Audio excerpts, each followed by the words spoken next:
जय श्री राम जी भक्तों, आज आप सुनेंगे श्री रामचरितमानस जी के अयोध्या कांड का 141 नंबर का दोहा और इसके अंदर जितनी चौपाइयाँ आती हैं सारी चौपाइयों को अर्थ के साथ सुनेंगे। तो शुरू करते हैं, आप ध्यान से सुनिए।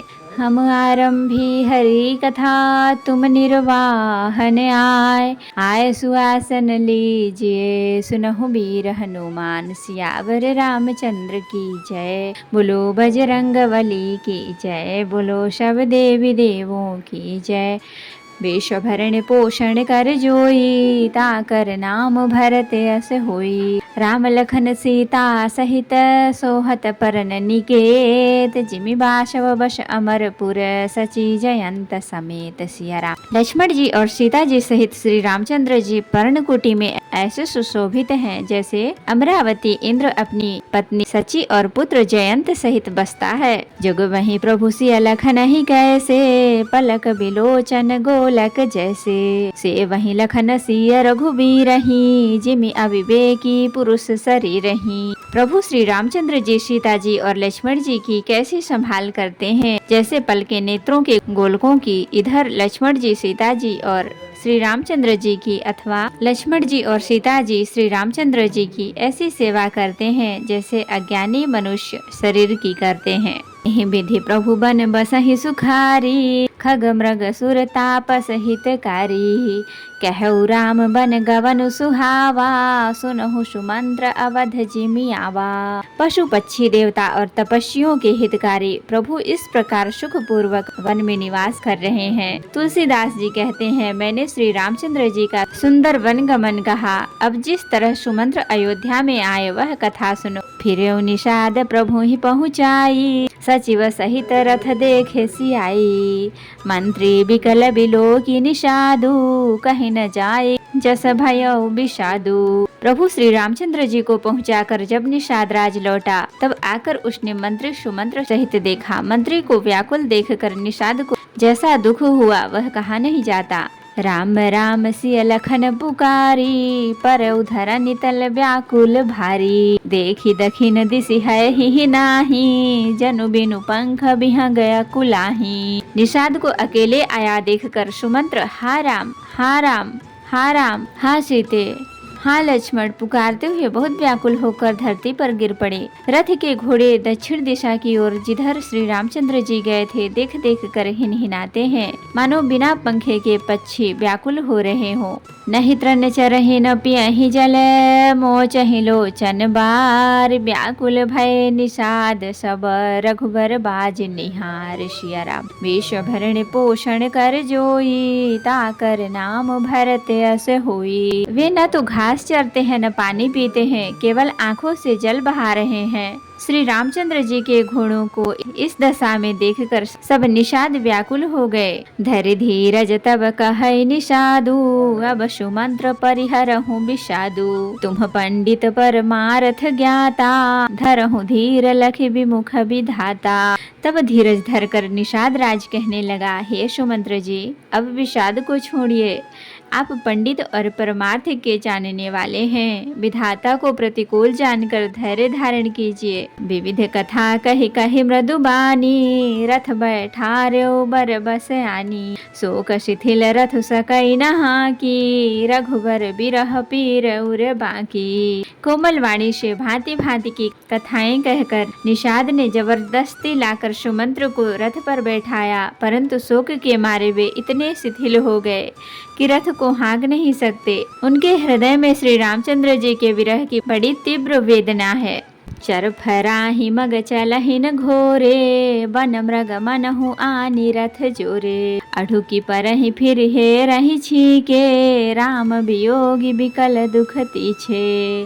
घोड़े फड़फड़ाते हैं और ठीक रास्ते पर नहीं चलते, मानो जंगली पशु लाकर रथ में जोत दिए गए हों। वे श्री रामचंद्र जी के वियोगे घोड़े कभी ठोकर खाकर गिर पड़ते हैं, कभी घूमकर पीछे की ओर देखने लगते हैं। वे तीक्ष्ण दुख से व्याकुल हैं। जो कह राम लखनु बै देहि ही करि हित हे रहिते ही। बाजी बिरह गति कहि कि जाति बिनु मनि फनि कबि कल जेहि भांति। जो कोई राम लक्ष्मण या जानकी जी का नाम ले लेता है, घोड़े हिकर कर उसकी ओर प्यार से देखने लगते हैं। घोड़ों की विरह दशा कैसे कही जा सकती है। वे ऐसे व्याकुल हैं जैसे मणि के बिना सांप व्याकुल होता है। भयउ निषाद विषाद बस देखत सचिव तुरंग, बोली सुसेवक चारि तब दिए सारथी संग। सियाराम।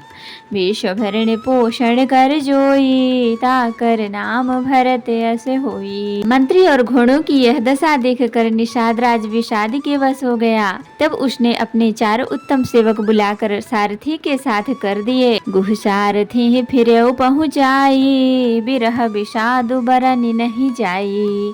चले अवध ले रथ ही निषादा, हो ही छन की छन मगन विषादा। निषाद राजगुह सारथी सुमंत्र जी को पहुंचाकर विदा करके लौटा। उसके विरह और दुख का वर्णन नहीं किया जा सकता। वो चारों निषाद रथ लेकर अवध को चले। सुमंत्र और घोड़ों को देख देख कर वे भी क्षण क्षण भर विषाद में डूबे जाते थे। सोच सुमंत्र विकल दुख दीना, अधिग जीवन रघुबीर बिहीना। हरिहीन अंत हूँ अबध शरीरू, जसु न लह्यों बिछुरत रघुबीरू। व्याकुल और दुख से दीन हुए सुमंत्र जी सोचते हैं कि श्री रघुवीर के बिना जीने को धिक्कार है। आखिर यह अधम शरीर रहेगा तो है ही नहीं। अभी श्री रामचंद्र जी के बिछुड़ते ही छूटकर इसने यश क्यों नहीं ले लिया। भय अजस अघ भाजन प्राणा, कवन हेतु नहीं करत पयाना। अह मंद मन अवसर चूका, अजहु न हृदय होए दुई टूका। ये प्राण अपयश और पाप के भाड़े हो गए। अब ये किस कारण कूच नहीं करते, निकलते नहीं। हाय नीच मन, बड़ा अच्छा मौका चूक गया। अब भी तो हृदय के दो टुकड़े नहीं हो जाते। मीजी हाथ सिर धुनि पछिताई, मन हो कृपन धन राशि गवाई। बिरिद बांधि बर बीरु कहाई, चलो समर जनु सुभट पराई।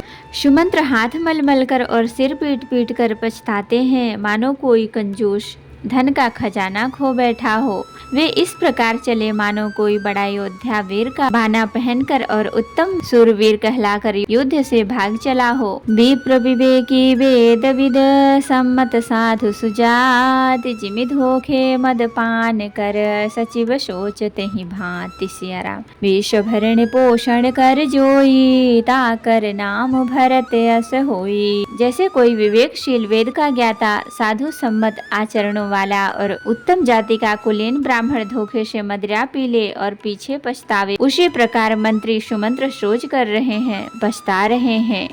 तो भक्तों आज के लिए इतना ही। कथा विसर्जन होते है, विदा हो हनुमान। राम लखन सीता सहित सदा करहु कल्याण। कहु दंडवत प्रभु शन, तुम ही कहु कर जोर। बार बार रघुनाथ कहीं, सुरत करायहु मोर। नाथ एक बर मांग्यऊ, सोई कृपा कर देहु। जन्म जन्म प्रभु पद कमल, कबहु घटे जनि नेहु। सियावर रामचंद्र की जय, बोलो बजरंग बली की जय, बोलो सब देवी देवों की जय। तो भक्तों अगर वीडियो पसंद आई हो तो लाइक करें, शेयर करें, कमेंट करें और सब्सक्राइब भी कर लें, ताकि मेरी हर वीडियो आपको आसानी से मिल सके। जय श्री राम जी भक्तों, आपका दिन शुभ हो।